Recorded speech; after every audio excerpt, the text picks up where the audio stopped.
अगला चैप्टर है हैलोजन परिवार, वर्ग संख्या 17, कोष्ठक में 7A। हैलोजन परिवार, आगे लिखना वर्ग संख्या 17, इसको बोलते हैं 7A के तत्व। वर्ग संख्या 17 7A के तत्व। अब इसमें देखो, प्रारंभ तो हमको वैसा ही करना है जैसे उसमें पहले पढ़े थे।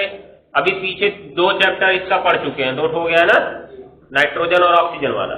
तो पहले कैसे शुरू किए कि उसमें कौन कौन सा तत्व है उसको लिख लो, फिर इलेक्ट्रॉनिक विन्यास लिख लो, इलेक्ट्रॉनिक विन्यास के बाद उसकी परमाणु त्रिज्या का क्रम पढ़ लो, विद्युत ऋणात्मकता का क्रम पढ़ लो, संयोजकता ऑक्सीकरण अवस्था पढ़ लो, उसके बाद उसके यौगिक में उसका ऑक्साइड पढ़ लो, हैलाइड पढ़ लो, हाइड्राइड पढ़ लो। तो ये इतना हमको यहाँ भी पढ़ना है। इसके बाद पीछे वाले में हमने नाइट्रोजन का असंगत व्यवहार पढ़ा था, यहाँ पर फ्लोरीन का असंगत व्यवहार पढ़ना है। और उसके बाद यहाँ पे एक ही यौगिक इंपॉर्टेंट मिलता है Cl2, वही हमको पढ़ना है। ठीक है ना, जितना जल्दी समाप्त हो सकेगा देखेंगे इसको। लिखो तब तक, लिखो दीर्घाकार आवर्त सारणी में, दीर्घाकार आवर्त सारणी में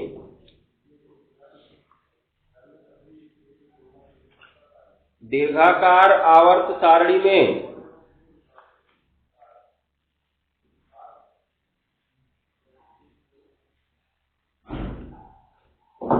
दीर्घाकार आवर्त सारणी में हो गया ना, हैलोजन परिवार के तत्वों को, हैलोजन परिवार के तत्वों को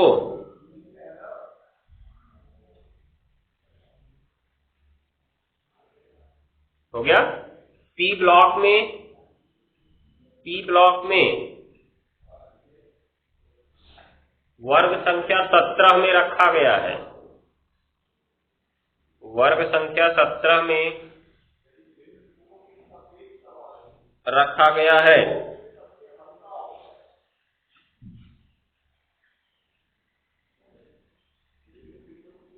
हो गया, इस वर्ग में निम्नलिखित तत्व हैं।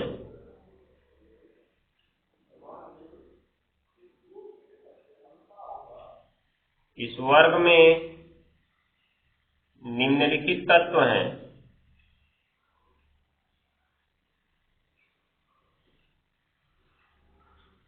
ये लिख सकते हो, फ्लोरीन, क्लोरीन, ब्रोमीन, आयोडीन, एस्टेटीन। और एक लास्ट में आता है तुम्हारा US 117। ये अभी तक खोजा नहीं गया था, हाल फिलहाल में खोजा गया है, इसलिए कुछ दीर्घाकार आवर्त सारणी में 117 वाला स्थान खाली रहता है।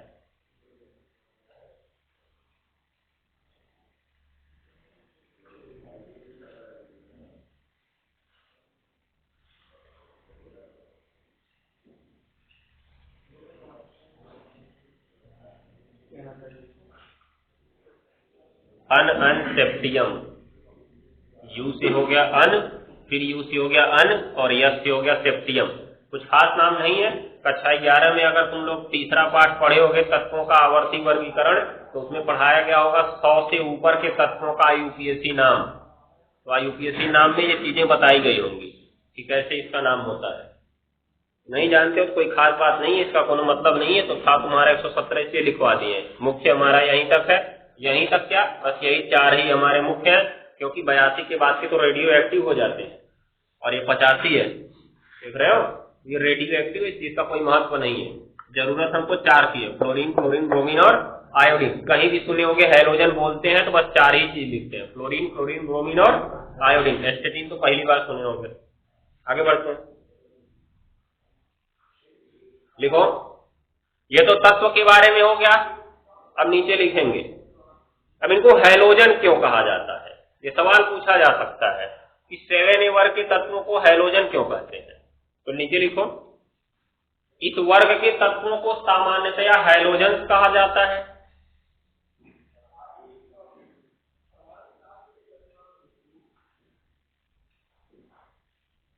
इस वर्ग के तत्वों को सामान्यतया हैलोजेंस कहा जाता है।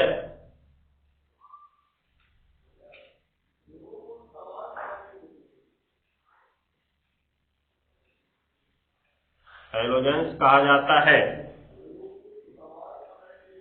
हो गया? क्योंकि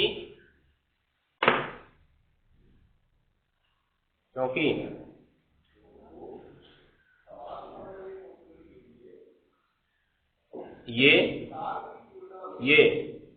अधिक मात्रा में समुद्री जल के लवणों में पाए जाते हैं। समुद्री जल के लवणों में पाए जाते हैं। समुद्री जल में तुमने देखा होगा सबसे ज्यादा पाया जाने वाला लवण NaCl। उसमें Cl होता है नहीं होता है? MgCl2, KCl, समझ गए? तो मुख्य रूप से यही पाए जाते हैं लवण के ऋणायन के रूप में समुद्री जल में, इसलिए इनको हैलोजन कहा जाता है। क्या लिखे? क्या लोग लिखे? बस ठीक है, चलो अब लिखो हेडिंग, हैलोजन परिवार के तत्वों के सामान्य गुणधर्म। हैलोजन परिवार के तत्वों के सामान्य गुणधर्म।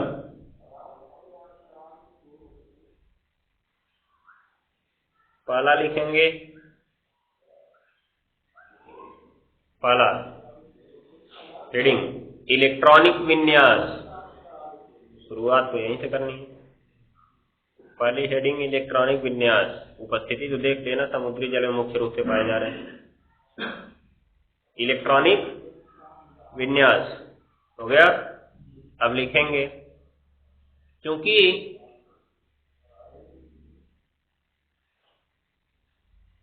इनकी वर्ग संख्या 7a है, क्योंकि इनकी वर्ग संख्या 7a है, क्योंकि इनकी वर्ग संख्या 7a है, अर्थात इनके बाहरी कोष में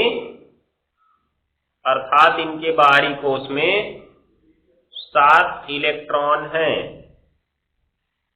अर्थात इनके बाहरी कोष में 7 इलेक्ट्रॉन हैं।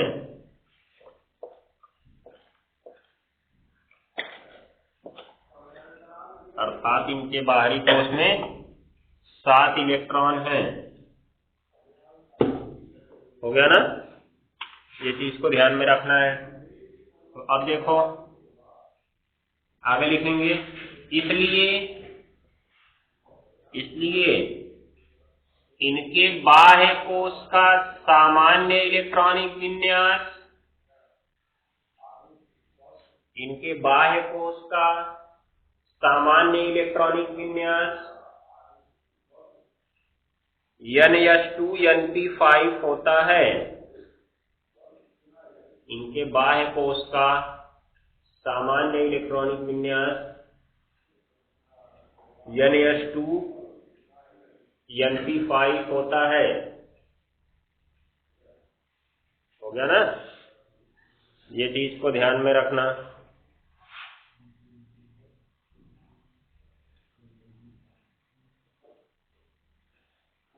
हो गया जी?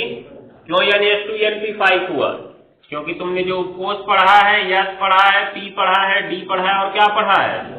S में अधिकतम 2 हो सकता है, P में अधिकतम 6 हो सकता है, D में अधिकतम 10 हो सकता है, F में अधिकतम, तो हमको बाहरी कोष में 7 ही भरना है ना। तो S में 2 भर दिए और P में अगर 6 भर दिए तो कुल मिला के 8 हो जाएगा। इसलिए P में 1 कम ही रखना है। 6 से कम करके कितना रखना है? 5। तो 5 और 2 कितना हो जाएगा? 7 हो जाएगा। अब इलेक्ट्रॉनिक विन्यास लिख लो, खुद पता चल जाएगा। F का 9 लिखे, Cl का 17, Br का 35 और आयोडीन का 53, एस्टेटीन का 85। तो हम 2 3 का लिखते हैं, अपने आप समझ में आ जाएगा। देखो फ्लोरीन का कैसे लिखा जाएगा? क्रम तो कोष का जानते ही हो, कोष का पहले 1s आता है, फिर 2s आता है, फिर क्या आता है? 2p। तो 2 और 2 कितना हो गया है? 4 और बचा कितना? 5। तो 2p5 हो गया। बाहरी कोष देखो सबसे बड़ा कौन सा दिख रहा है, 2 दिख रहा है ना, 2 और 5 है इसमें, जैसे यहाँ पे 2 और 5 हमने लिखा था। ऐसे Cl का देखो 1s2 2s2 2p6 17 जाना अभी 10 ही हुआ, और 3s2 12 हो गया, 3p5 12 5 17 हो गया। इस बार सबसे बड़ा कौन मिला, 3 मिला, तो इसमें देखो 2 और 5 जैसा यहाँ पे दिख रहा है। ऐसे क्लोरीन का देखो 1s2 2s2 2p6 3s2 3p6 अभी 18 पहुंचे हैं। आता है इसके बाद 4s2 20 हो गया, 4s2 के बाद आता है 3d10 30 हो गया, और 4p क्या कितना हो जाएगा 5। तो बाहर वाला कौन सा मिला हमको सबसे बड़ा, 4 वाला मिला ना, तो ये वाले को अंडरलाइन करो, बीच में 3 आया उसको नहीं देखना है। तो कितना है इसमें 2 और 5, देखो 2 और 5 है, हो गया ना। ऐसे ही सबका लिखोगे तो वही मिलेगा, नोट कर लो, बाकी चीजें कल करेंगे।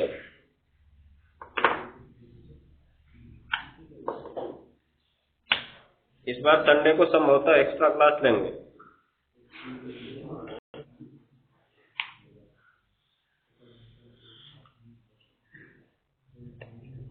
चलो ध्यान देते हैं। कल हम लोग विद्युत ये इलेक्ट्रॉनिक विन्यास पढ़ लिए थे हैलोजन परिवार के तत्वों का।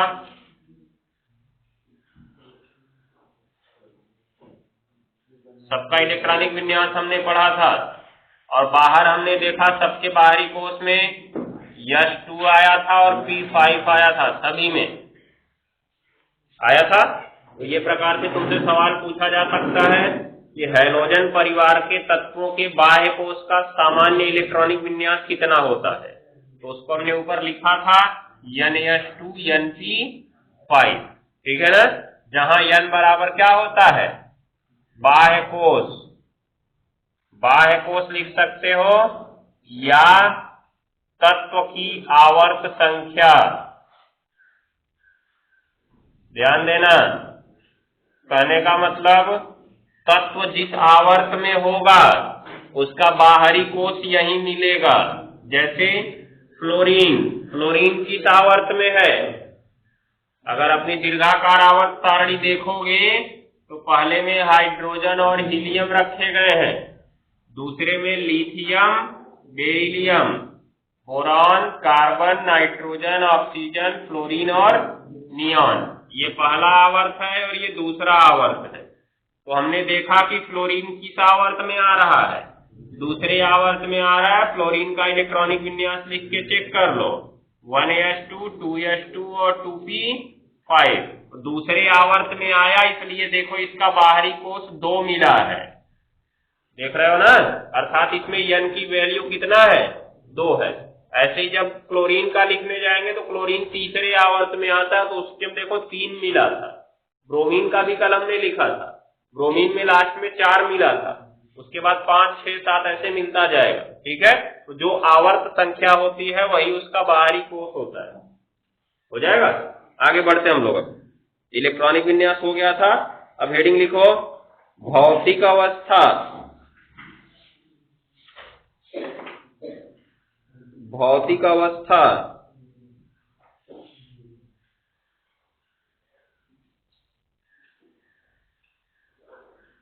भौतिक अवस्था,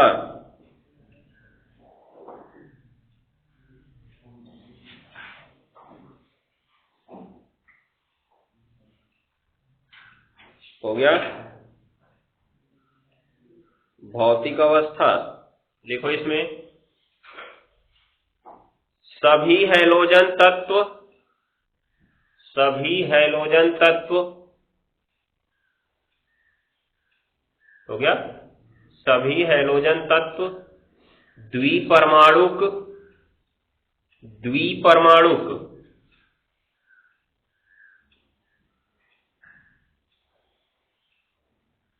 हो गया, सहसंयोजी अणु बनाते हैं,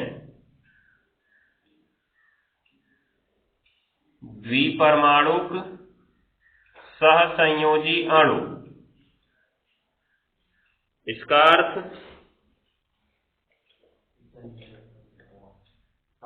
सहसंयोजक यौगिक अर्थात साझा करेंगे। द्विपरमाणुक मतलब इनके अणु में 2 परमाणु होगा, जैसे फ्लोरीन है तो 2 फ्लोरीन आपस में जुड़ेंगे, क्लोरीन है तो 2 क्लोरीन आपस में जुड़ेंगे, ब्रोमीन है तो 2 ब्रोमीन आपस में जुड़ेगा, आयोडीन है तो 2 आयोडीन आपस में जुड़ेगा। इसलिए सूत्र इनका क्या बनेगा, F2Cl2 Br2 व I2। तो जैसे में लिख लो इसको आगे, जैसे F2Cl2 Br2 और I2 द्विपरमाणु अणु बनाते हैं। अभी जैसे पीछे हमने देखा नाइट्रोजन परिवार में, नाइट्रोजन को छोड़ के फास्फोरस, आर्सेनिक और एंटीमनी जो थे चतुष्परमाणु बनाते थे, और इधर ऑक्सीजन वाले में हमने देखा ऑक्सीजन को छोड़ दें तो सल्फर, सेलेनियम और टेलुरियम अष्टपरमाणु अणु बनाते हैं। लेकिन इनके साथ ऐसा नहीं हुआ, इनमें सारे के सारे द्विपरमाणु ही बनाते हैं। कभी Cl6 या Cl8 या Cl4 हमको नहीं मिलता है, हमेशा Cl2 ही मिलता है। ठीक है, ये याद रखते रहना। हो गया, आगे लिखेंगे। इसमें F2 तथा Cl2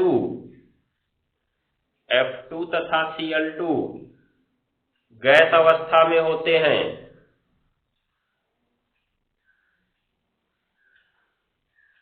F2 तथा Cl2 गैस अवस्था में होते हैं और Br2 द्रव होता है, Br2 द्रव होता है।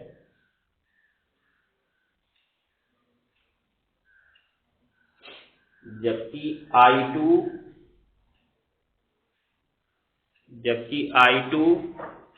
बैगनी रंग का चमकीला क्रिस्टलीय ठोस होता है, बैगनी रंग का चमकीला क्रिस्टलीय ठोस होता है।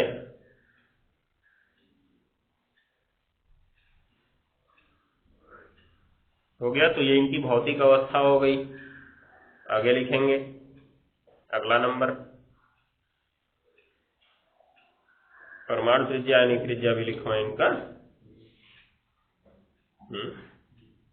लिख लो, हेडिंग लिखो। अगली हेडिंग, परमाणु और आयनिक त्रिज्याएं, परमाणु और आयनिक त्रिज्याएं।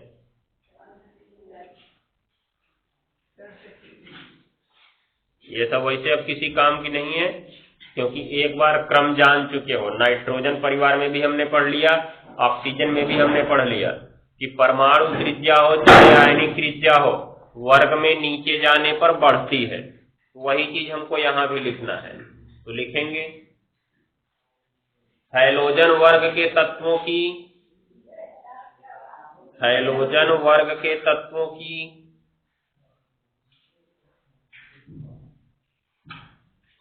परमाणु त्रिज्या और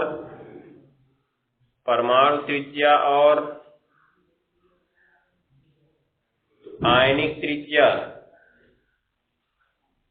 परमाणु त्रिज्या और आयनिक त्रिज्या हो गया, वर्ग में नीचे जाने पर बढ़ती है, वर्ग में नीचे जाने पर बढ़ती है। हो गया ना, जैसे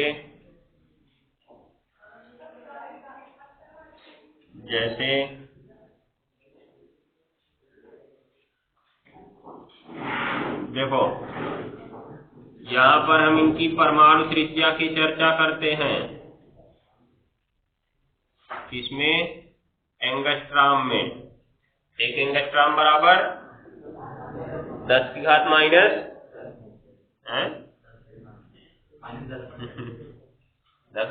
10 मीटर। 0.71 इसका होता है, 0.99 इसका होता है, 1.14 इसका होता है और 1.35 इसका होता है। तो देख सकते हो, सबसे छोटा फ्लोरीन का है, उससे बड़ा क्लोरीन का है, उससे बड़ा ब्रोमीन का है, सबसे बड़ा किसका है, आयोडीन का है। और हमने वर्ग में ऐसे पढ़ा भी है इनको, पहले क्लोरीन आता है, फिर फ्लोरीन आता है, फिर क्लोरीन, तब ब्रोमीन, उसके बाद आयोडीन, जो सबसे ऊपर है उसकी सबसे छोटी है, जो सबसे नीचे उसकी सबसे बड़ी है। तो इसका मतलब परमाणु त्रिज्या वर्ग में नीचे जाने पर क्या हो रही है, बढ़ रही है।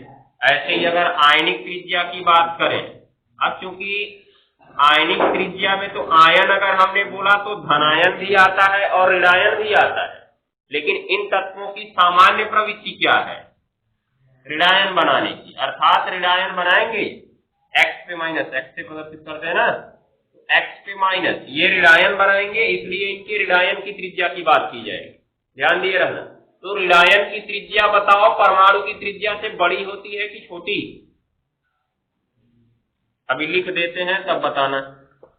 देखो इनकी त्रिज्या क्रमशः 1.14, उसके बाद इसका 1.67 और फिर तुम्हारा इसका है 1.82 और फिर लास्ट वाले का है 2.06। तो अब बताओ ये ऋणायन है, ये फ्लोरीन था और ये उसका ऋणायन था। तो फ्लोरीन का है 0.71, फ्लोरीन के ऋणायन का है 1.14। तो बताओ बढ़ा कि घटा, बढ़ गया है ना। किसी परमाणु के ऋणायन की त्रिज्या उस परमाणु की त्रिज्या से सदैव बड़ी होती है, याद रखे रहना, ये सवाल बनता है कि क्या कारण है कि किसी परमाणु के ऋणायन की त्रिज्या उस परमाणु की त्रिज्या से बड़ी होती है। ठीक है, इसकी चर्चा हम लोग आगे करेंगे, अभी देखेंगे, मिलेगा तो करेंगे, नहीं जरूरी नहीं है, क्योंकि कर चुके हैं पीछे कक्षा 11 में। एक है मतलब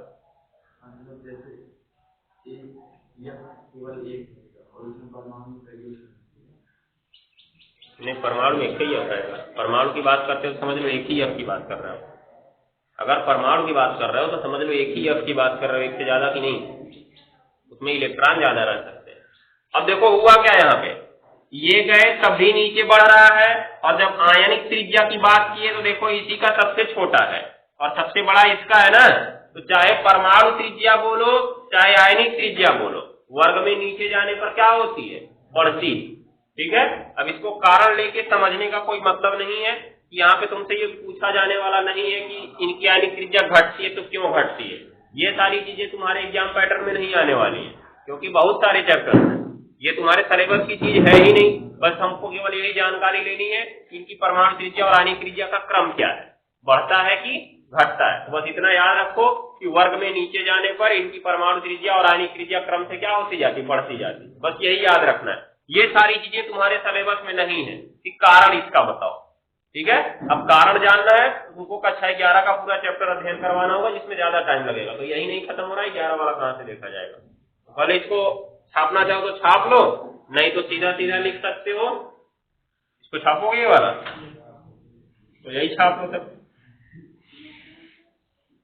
नहीं तो दूसरा वाला क्रम लिखवा देते सीधे। आ जाओ,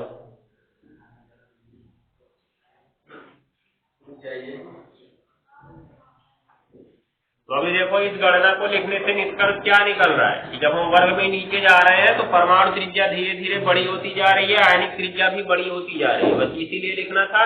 संख्यात्मक मान तो तुमको कभी याद ही नहीं करना है, तुमसे कभी भी इसका संख्यात्मक मान नहीं पूछा जाएगा कि फ्लोरीन की त्रिज्या क्या होती है, फ्लोरीन की ऋणायन की त्रिज्या क्या होती है, क्लोरीन की ऋणायन की त्रिज्या क्या, ये सब कभी नहीं पूछा जाएगा।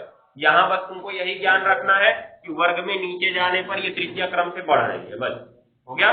कोई अपवाद भी नहीं मिल रहा है कि कहीं पे घट गया हो, बीच में किसी का घटा है क्या, किसी का घटा नहीं है। अगर कोई अपवाद मिला होता तो हाँ वहां पे सवाल बनता कि इसका अपवाद क्यों मिला हुआ है, लेकिन ऐसा भी सवाल यहाँ पे बनने की कोई संभावना नहीं है। अगला नंबर शुरू करते हैं, संयोजकता तथा ऑक्सीकरण अवस्था।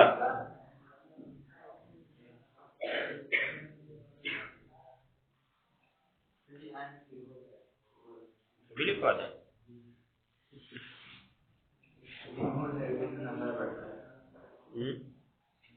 पूछा नहीं जाता है कभी। चलो लिख लो इसको, तब लिखवाते हैं। हेडिंग लिखो, संयोजकता तथा ऑक्सीकरण अवस्था। संयोजकता तथा ऑक्सीकरण अवस्था।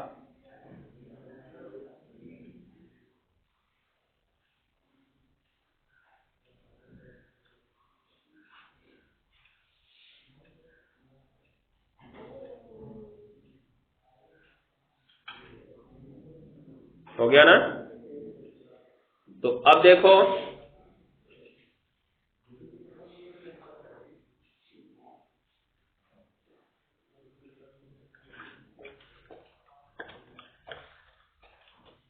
यहां पर भी वही दुविधा चलेगी।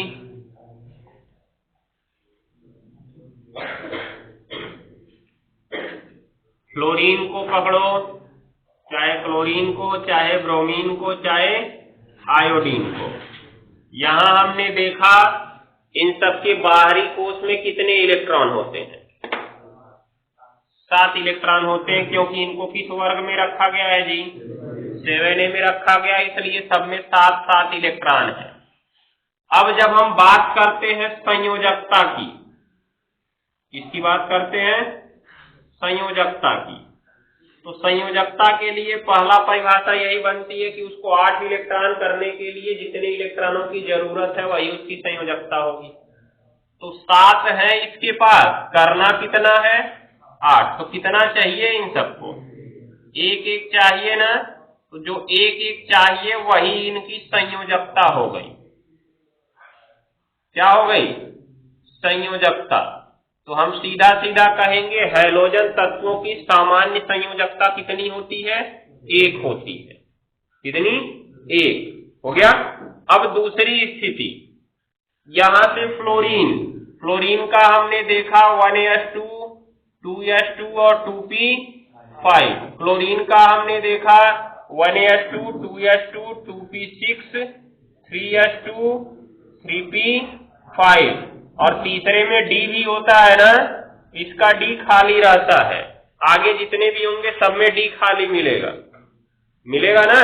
तो जब डी खाली मिलने लगता है तो ये रिक्त डी ऑर्बिटल की उपस्थिति के कारण परिवर्तनशील सहसंयोजकता प्रदर्शित करने लगते हैं।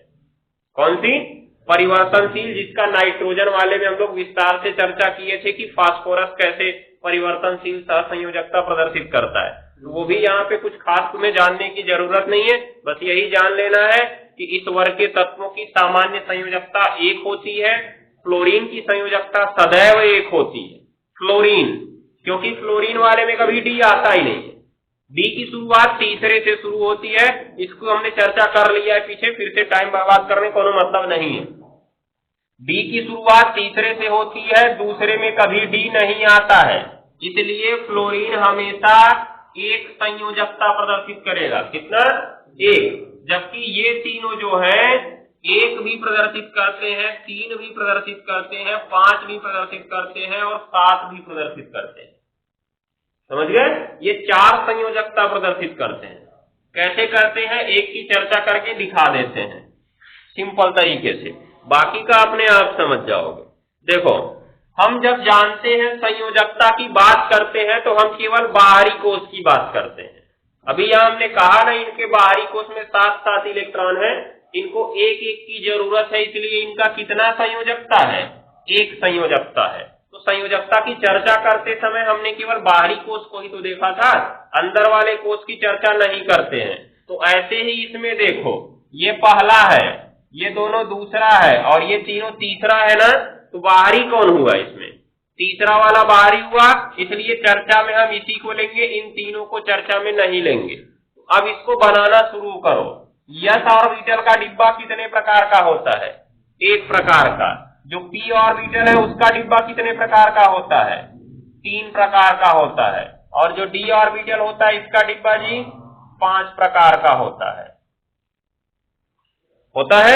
अब देखो हुआ क्या, s ऑर्बिटल में कितने इलेक्ट्रॉन भरे हैं? 2 भरे हैं ना। उसके बाद p में कितने हैं? 5। तो 5 कैसे भरता है? 1, 2, 3, 4 और ये 5। अब सीधी सी बात समझ लो, जब कोई परमाणु साझा करने के लिए जाता है तो अपने अयुग्मित इलेक्ट्रॉन को युग्मित करता है। अयुग्मित मतलब उसके डिब्बे में 1 इलेक्ट्रॉन हो। तो इसमें कितने डिब्बे में 1 इलेक्ट्रॉन दिख रहा है तुम्हें? केवल एक ऐसा डिब्बा है जिसमें 1 इलेक्ट्रॉन दिख रहा है, यही वाला दिख रहा है। अब जब इसमें तुमको 1 इलेक्ट्रॉन दिख रहा है तो अगर हम इसमें 1 इलेक्ट्रॉन ऐसे भर दें तो देखो युग्मित हो गया कि नहीं हो गया? ये युग्मित होने का मतलब 2 हो जाए उसमें, तो युग्मित हो गया। तो कितने की जरूरत थी इसको युग्मित करने के लिए? केवल एक की जरूरत थी, इसलिए इनकी संयोजकता कितनी थी? एक थी। अब इन्होंने 3 और 5 और 7 कैसे प्रदर्शित किया?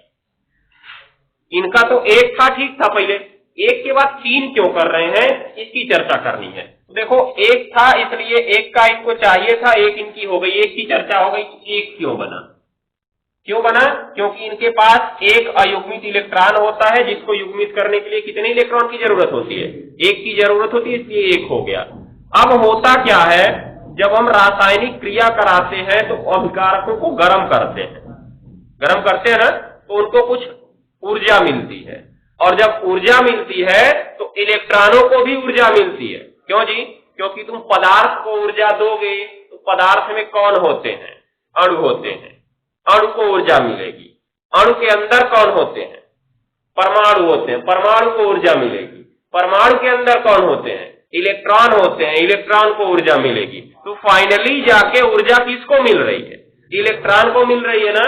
और जब इलेक्ट्रॉन को ऊर्जा मिलती है तो इलेक्ट्रॉन और तेज गति करने लगता है, और जब और तेज गति करेगा तो नीचे नहीं रहना चाहेगा और ऊपर भागेगा, क्योंकि उसकी ऊर्जा बढ़ रही है ना, और ऊपर जाने पे ऊर्जा बढ़ती है। तो जैसे जैसे ऊर्जा बढ़ती जाएगी वैसे वैसे कहां भागेगा? वो ऊपर भागेगा। अब होता क्या है, जब ऊर्जा मिलती है तो ये वाला देखो जो युग्मित इलेक्ट्रॉन दिख रहा है ना, यहां से निकलता है और यहां खाली वाले डिब्बे में आ जाता है।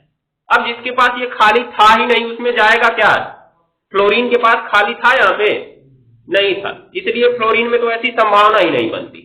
दिखाई दे रहा है? ये संभावना किसमें बन सकती? या तो क्लोरीन में, या तो ब्रोमीन में, या तो आयोडीन में, क्योंकि उनके पास बाहर ऐसा खाली होता है। तो यहाँ पे खाली है तभी जाएगा, खाली नहीं है तो नहीं जाएगा। तब एक ही से उसको काम चलाना पड़ेगा, जैसा फ्लोरीन चलाता हमेशा, एक ही। हो गया ना? अब हुआ क्या? अब सोचो, जब यहां से एक निकल गया तो इसको यहां से मिटाना पड़ेगा ना, और कहां ले जाके व्यवस्थित करना है इसको? यहां पे। दिखाई दे रहा है? अब कितने अयुग्मित मिल गए तुमको? 3 ठो मिल गए ना। अब अगर इनको युग्मित करना है तो एक ठो यहां लगाना होगा, एक ठो यहां लगाना होगा, एक ठो यहां लगाना होगा। हो गया? तो देखो 3 वाले की व्याख्या भी हो गई। 3 क्यों हुआ? क्योंकि जब ऊर्जा मिलती है तो एक इलेक्ट्रॉन किस वाले में से निकला है? पी वाले में से निकल कर कहां चला जाता है? डी वाले में चला जाता है। और जब डी वाले में चला गया तो कितने अयुग्मित हो जाते हैं? 3 अयुग्मित इलेक्ट्रॉन हो जाते हैं, इसलिए उसे 3 इलेक्ट्रॉनों की जरूरत पड़ती है। तो संयोजकता कितनी हो जाती है उसकी? 3 हो जाती है। ऐसे ही जब अगली चर्चा करो 5 कैसे बना, और ऊर्जा दो, ठीक है? जब और ऊर्जा दोगे तो ये वाला भी निकल के यहां से भागता है, इसमें आता है। तो अब देखो यहां से निकला, यहां पे आके व्यवस्थित हो गया। तो अभी 3 ही हुए थे, फिर कितने बढ़ गए? 2 और बढ़ गए, बढ़ गए ना। तो अब कुल मिला के कितना हो गया? 5 हो गया। मतलब ये 5 वाले की व्याख्या हो गई। हो गया? अभी एक तो और बचा हुआ है, दिखाई दे रहा है? और गर्म करो तो ये भी निकल जाएगा, उसके बाद ये भी यहां जाके व्यवस्थित हो जाएगा। तो यहां से निकला और यहां जाके व्यवस्थित हो गया। 5 के बाद फिर कितने बढ़ गए? 2 और बढ़ गए। तो कुल मिला के कितना हो गया? 7 हो गया। तो कुल खेल किसका था? इसी खाली डिब्बे का था। अभी यही खाली डिब्बा नहीं हो पाता तो क्या निकल के जाते? ये नहीं जाते। फ्लोरीन के पास नहीं होता है खाली डिब्बा, इसलिए नहीं जाते हैं। इनके पास खाली डिब्बा होता है, इसलिए निकल के चले जाते हैं ऊर्जा प्राप्त करके। तो 1 के साथ साथ ये 3, 5 और 7 भी दिखाते हैं। अब सोचो 1 के बाद 2 काहे नहीं हुआ था? क्योंकि जब इलेक्ट्रॉन निकल के भागा है तो 2 लोग को एक साथ खाली करेगा वो। क्यों जी? क्योंकि देखो जैसे यहाँ पे भरा हुआ था और यहाँ पे अभी नहीं था, और जब यहाँ से निकल के वहां पे गया है तो सोचो इसको खाली तो कर ही दिया, और अपने जहां पे गया वहां भी तो खाली हो गया ना। इसका मतलब जब एक इलेक्ट्रॉन भागता है तो कितने डिब्बे खाली होते हैं? 2 डिब्बे खाली होते हैं। इसलिए जब भी संयोजकता में परिवर्तन होता है 2-2 के क्रम में होता है। देखो 1 के बाद 3 हुआ, 3 के बाद 5 हुआ, 5 के बाद 7 हुआ, 2-2 के क्रम में हुआ। ऐसे तुमने फास्फोरस का वहां पढ़ा था, फास्फोरस या तो 3 बनाता है या तो 5 बनाता है, वहां भी देखो 2 का परिवर्तन हुआ था। सल्फर के बारे में तुमने पढ़ा, या तो 2 या तो 4 या तो 6, 3 ठो बनाता है, देखो वहां भी 2-2 का परिवर्तन हुआ। तो जब भी किसी की संयोजकता बदलेगी तो हमेशा कितने में बदलेगी? 2-2 के अनुपात में बदलेगी। ठीक है? ये प्रकार से इनकी संयोजकता की व्याख्या हो गई इन्होंने एक के साथ 3, 5 और 7 क्यों दिखाया? एक दिखाया क्योंकि साधारण परिस्थिति में इनके पास एक खाली होता है। 3 क्यों दिखाया? क्योंकि जब ऊर्जा मिलती है तो एक इलेक्ट्रॉन आगे भागता है जिससे 3 इलेक्ट्रॉन खाली हो जाते हैं, तो 3 हो जाता है। और ऊर्जा मिलती है तो एक और भागता है तो कितने हो जाते हैं? 5 हो जाते हैं। फिर और ऊर्जा मिलती है, एक और भागता है तो कितने हो जाते हैं? 7 हो जाते हैं। क्या इससे ज्यादा भी भागेगा? अब सब तो भाग चुके हैं, अब कौन बचा? क्या इसको निकाल के भेज दें उधर? निकाल के भेज देंगे तभी कोई फायदा घाटा नहीं है, क्योंकि निकल के भाग गया ये यहाँ पे अगर, तो यहाँ से तो खाली हो गया, यहाँ पे कौन आएगा? कोई आएगा क्या? अब जो जाएगा वहीं जाएगा ना। वैसे ऐसा संभव नहीं है कि अंदर वाले कोष को खाली करके ऊपर पहुंचा दे, एकदम खाली नहीं हो सकता है, आधा कर सकता है उसको, और अंदर वाले का तो प्रयोग ही नहीं करना है उसे, केवल बाहरी कोष को प्रयोग करना है ना। इसलिए इसका जो संयोजकता है वो 7 से ज्यादा नहीं हो सकती है, मैक्सिमम 7 ही हो सकती है, 7 से ज्यादा नहीं हो, ठीक है ना। ये चीज को ध्यान में रखना। तो इस प्रकार से इनकी संयोजकता का कारण होता है कि ज्यादा क्यों प्रदर्शित कर रहे हैं। तो ज्यादा क्यों प्रदर्शित किए? ये जो बाहर वाला खाली था इसी के कारण।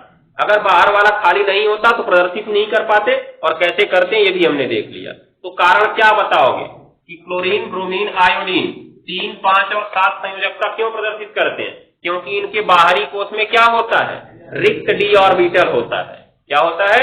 रिक्त डी ऑर्बिटल, जिससे इलेक्ट्रॉन ऊर्जा प्राप्त करके उच्च ऊर्जा स्थिति में चले जाते हैं और इनकी संयोजकता क्या हो जाती है? बढ़ जाती है। हो जाएगा ना? ये प्रकार से लिख लेना तुमको इसमें। तो अब लिखो, कहां तक लिखे जी? हाँ, लिखो इसमें, इस वर्ग के तत्वों की सामान्य संयोजकता 1 होती है। इस वर्ग के तत्वों की सामान्य संयोजकता 1 होती है। इस वर्ग के तत्वों की सामान्य संयोजकता 1 होती है, क्योंकि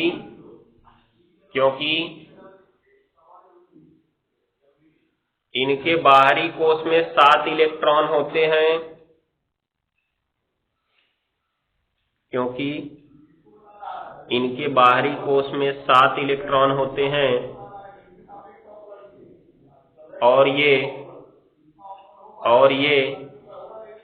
1 इलेक्ट्रॉन प्राप्त करके अपना अष्टक पूरा कर लेते हैं। और ये 1 इलेक्ट्रॉन प्राप्त करके अपना अष्टक पूरा कर लेते हैं।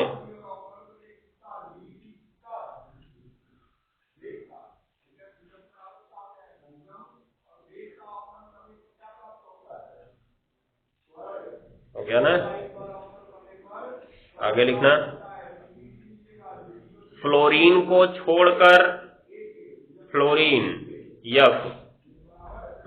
F को छोड़कर शेष सभी तत्व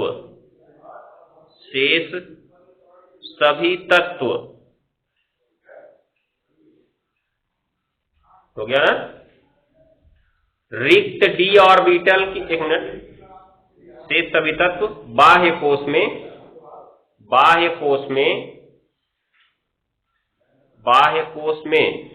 रिक्त डी ऑर्बिटल, बाह्य कोष में रिक्त डी ऑर्बिटल की उपस्थिति के कारण, बाह्य कोष में रिक्त डी ऑर्बिटल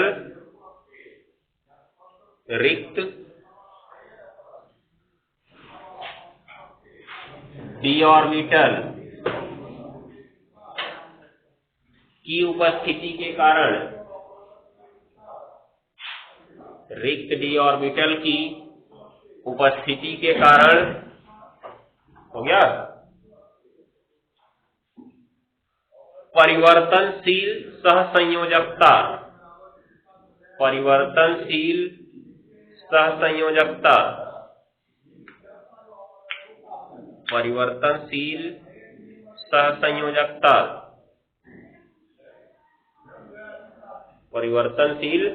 सहसंयोजकता 3, 5 तथा 7, 3, 5 तथा 7 भी प्रदर्शित करते हैं।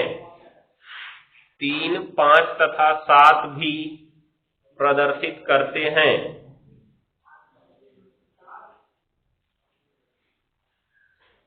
तीन, 5 तथा 7 भी प्रदर्शित करते हैं। अब क्यों करते हैं?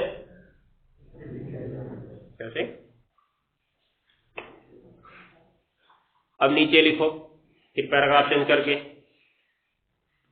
इस वर्ग के तत्वों की सामान्य ऑक्सीकरण अवस्था, इस वर्ग के तत्वों की सामान्य ऑक्सीकरण अवस्था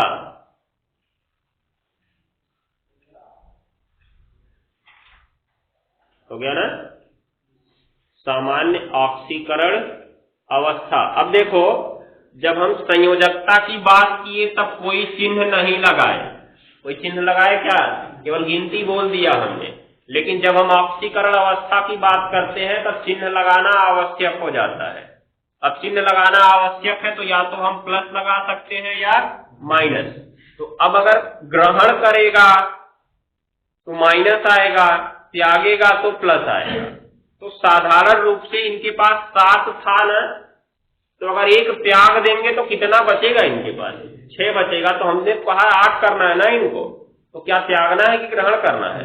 ग्रहण करना है। तो साधारण परिस्थिति में इनको ग्रहण करना है, और ग्रहण करने के बाद कैसा आवेश आएगा?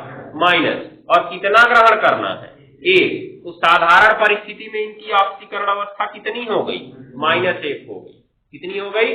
-1। लेकिन जब ये साझा करने जाते हैं, और साझा करने जाएंगे तो जब 2 परमाणु साझा करते हैं तो उनकी विद्युत ऋणात्मकता पर निर्भर करता है कि किस पर प्लस आएगा और किस पर माइनस आएगा। जैसे जब क्लोरीन मान लो जुड़ता है ऑक्सीजन के साथ, हम एक यौगिक की चर्चा करते हैं, ये HClO4, ये एक यौगिक है। इसमें तुम देखो डबल बॉन्ड ऑक्सीजन, फिर डबल बॉन्ड ऑक्सीजन, फिर डबल बॉन्ड ऑक्सीजन, और फिर यहाँ पे सिंगल बॉन्ड O, और फिर H, ये प्रकार से। तो अब हुआ क्या? इसमें तुम देख रहे होगे बंध कार्बन और ऑक्सीजन के बीच बन रहा है। अरे हाँ, Cl की बात कर रहे हैं। हाँ, तो इसमें बंध बन रहा है Cl और ऑक्सीजन के बीच, दिखाई दे रहा है। तो अब Cl और ऑक्सीजन, तो हमने सामान्य रूप से देख लिया कि इनको एक ग्रहण करना था, इसलिए -1 हो गया। हो गया ना? अब क्या -1 ही हमेशा रहेगा या बदलेगा? जरूर बदलेगा, क्योंकि 3 भी है, 5 भी है, और क्या है? 7 भी है। दिख रहा है ना? लेकिन 3, 5, 7 का मतलब बताना है कि -3, -5, -7 है, या +3, +5, +7 है। ठीक है ना? यही देखना है हमको, क्योंकि -1 तो फिक्स हो गया, क्योंकि इन्होंने एक ग्रहण किया था, -1 हो गया। लेकिन प्लस प्रदर्शित करेंगे कि नहीं करेंगे, ये हमको समझना है। अब देखो हुआ क्या, इसमें क्लोरीन की विद्युत ऋणात्मकता ज्यादा है कि ऑक्सीजन की? इसकी ज्यादा है। अब तक ज्ञात तत्वों में सबसे अधिक विद्युत ऋणात्मकता क्लोरीन की होती है। किसकी होती है? क्लोरीन की। और अभी पिछले चैप्टर में पढ़ के आ रहे हैं, जब ऑक्सीजन का पढ़ रहे थे तो हमने पढ़ा था कि अब तक ज्ञात तत्वों में फ्लोरीन को छोड़कर सबसे अधिक विद्युत ऋणात्मकता किसकी है? ऑक्सीजन की है। किसकी है? ऑक्सीजन। क्या देखो पीछे मिल रहे हैं, कुर्सी ले जाओ भाई को।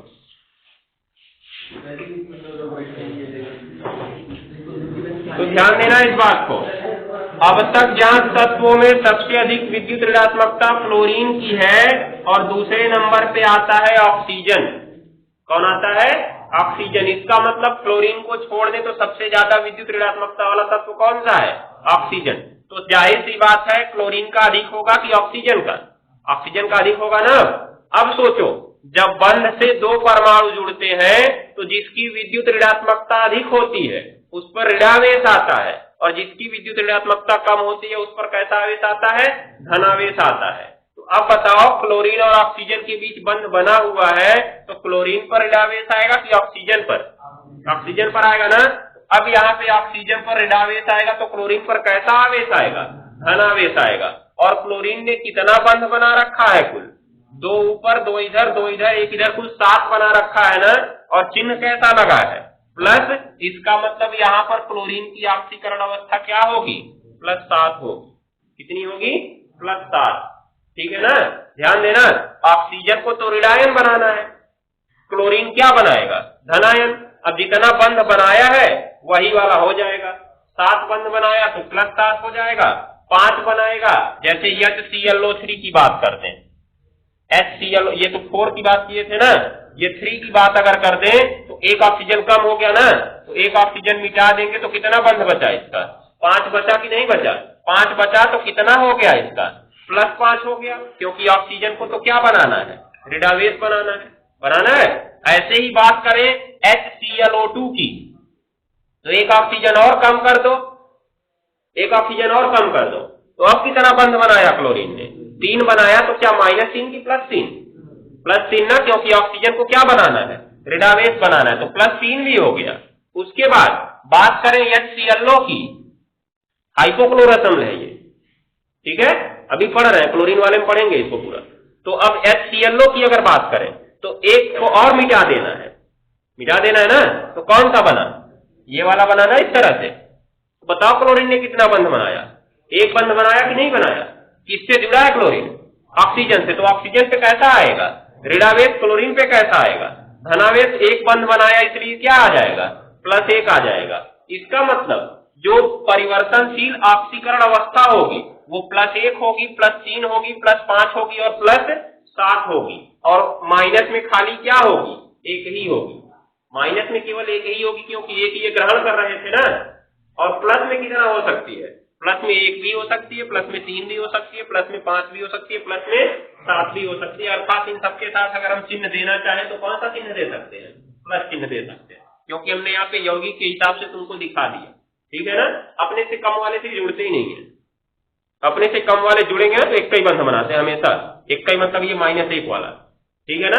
अपने से कम वाले से जुड़े तो एक से ज्यादा कभी नहीं बनाते, ठीक है, ये याद रखते रहना। चलो आगे बढ़ते हैं।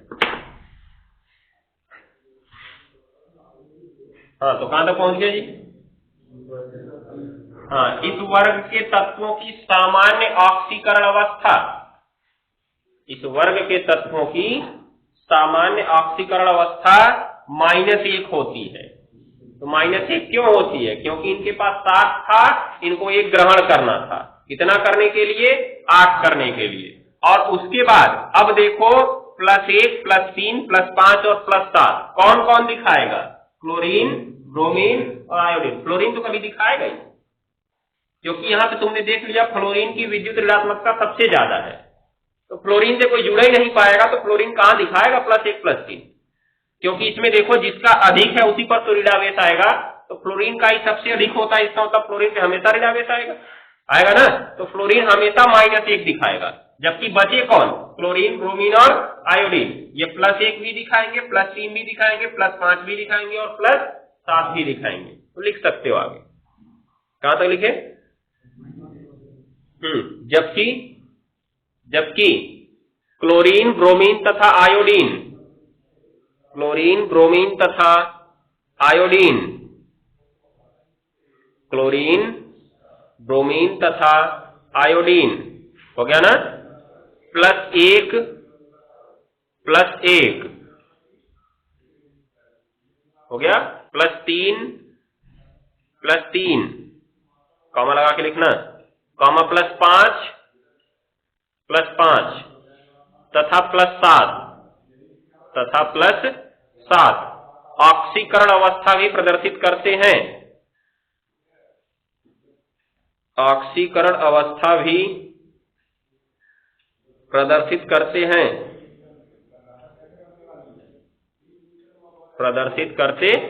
हैं, हो गया ना।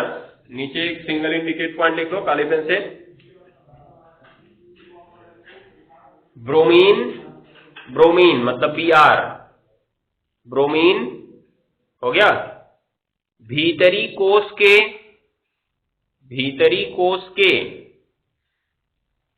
इलेक्ट्रॉनों के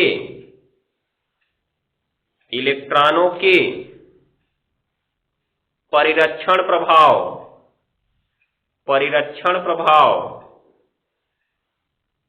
भीतरी कोश के इलेक्ट्रॉनों के परिरक्षण प्रभाव या 5s2 या 5s2 ब्रोमीन किस आवर्त में है जी?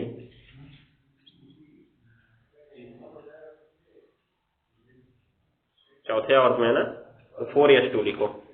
4s2 क्या लिखे? हाँ, परिरक्षण प्रभाव या 4s2 इलेक्ट्रॉनों के 4s2 इलेक्ट्रॉनों के अक्रिय युग्म प्रभाव के कारण 4s2 इलेक्ट्रॉनों के अक्रिय युग्म प्रभाव के कारण अक्रिय युग्म प्रभाव के कारण +7 ऑक्सीकरण अवस्था नहीं प्रदर्शित करता है।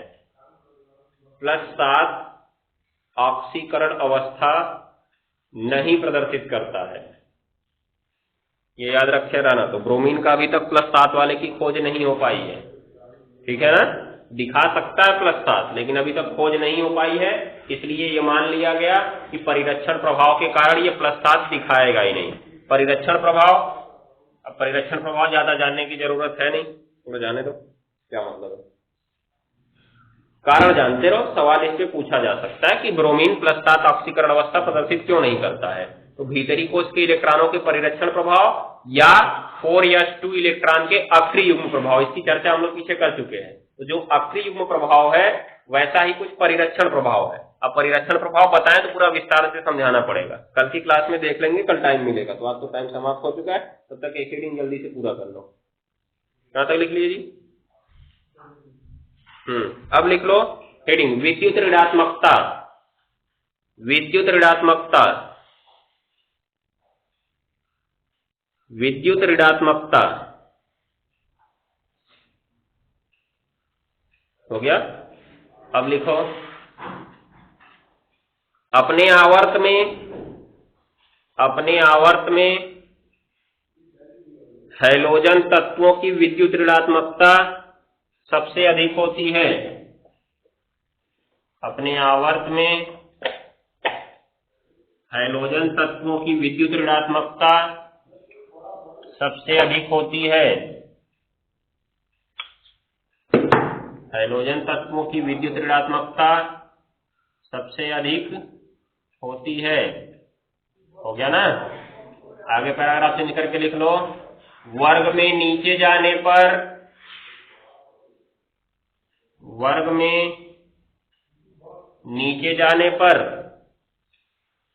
इनकी विद्युत ऋणात्मकता, वर्ग में नीचे जाने पर इनकी विद्युत ऋणात्मकता क्रमशः घटती जाती है। क्रमशः घटती जाती है।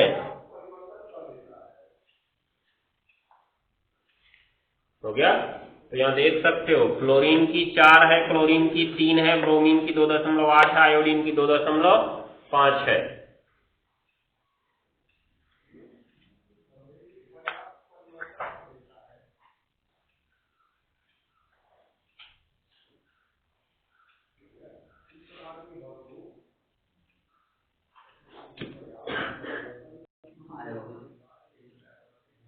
हो गया ना।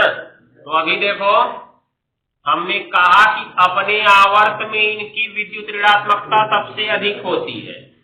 तो आवर्त में ऐसे बढ़ते बढ़ते गए तो सबसे ज्यादा किसका मिला? क्लोरीन का मिला ना। और जब नीचे आए तो घटने लगा। इसका मतलब अब तक ज्ञात जितने भी तत्व है सबसे ज्यादा विद्युत ऋणात्मकता किसकी है? क्लोरीन की। अभी हमने पीछे तुरंत बताया। तो सिंगल इंडिकेट पॉइंट काली पेन से या कॉपी के सबसे ऊपर काली पेन से लिख सकते हो। अब तक ज्ञान वैसे पीछे लिखवाए हैं एक बार चारों, लिखो कॉपी सबसे ऊपर या इंडिकेट पॉइंट। अब तक ज्ञात सभी तत्वों में, अब तक ज्ञात सभी तत्वों में, अब तक ज्ञात सभी तत्वों में सबसे अधिक इलेक्ट्रॉन बंधुता, सबसे अधिक इलेक्ट्रॉन बंधुता है। इलेक्ट्रॉन बंधुता कहां पहुंची?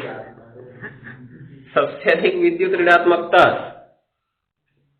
सबसे अधिक विद्युत ऋणात्मकता फ्लोरीन की होती है, फ्लोरीन की होती है, हो गया। जबकि सबसे अधिक इलेक्ट्रॉन बंधुता, जबकि सबसे अधिक इलेक्ट्रॉन बंधुता वाला तत्व,